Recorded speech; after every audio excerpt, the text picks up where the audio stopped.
Harper Audio presents Foul Play by Janet Evanovich, performed by C.J. Critt. Copyright 1998 by Steffi Hall. 2008 by Evanovich Incorporated.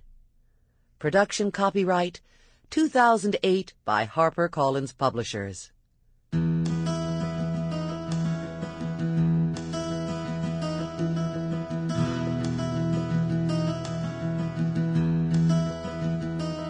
Chapter 1. Jacob Elliott flipped his left turn signal on and patiently waited for Mrs. Moyer to pull out of her parking space.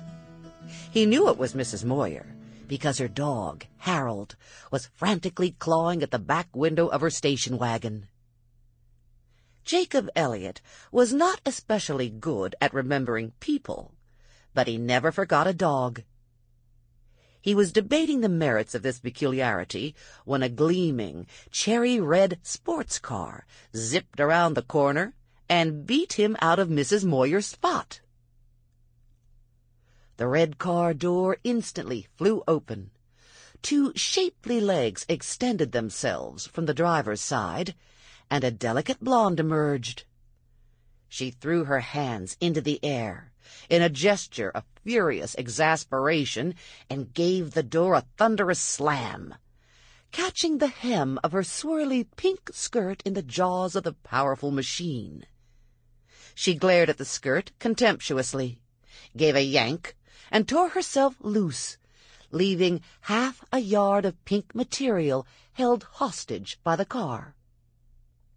Without even so much as a backward glance, she flounced off to the supermarket, fists clenched, eyes narrowed, nose defiantly tipped upward.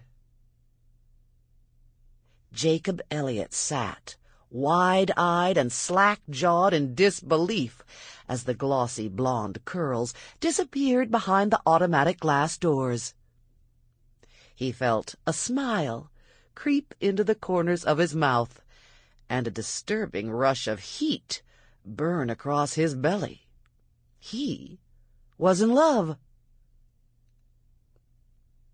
Life, Amy Klasse fumed, was not fair. You do all the right things, and bam!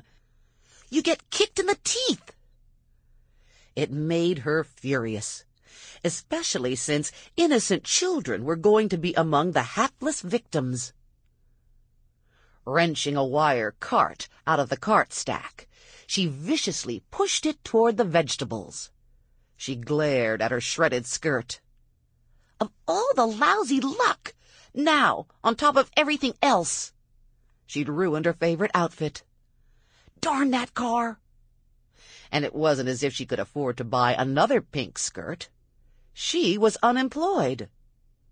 She'd been unemployed for 20 minutes. She looked at her watch.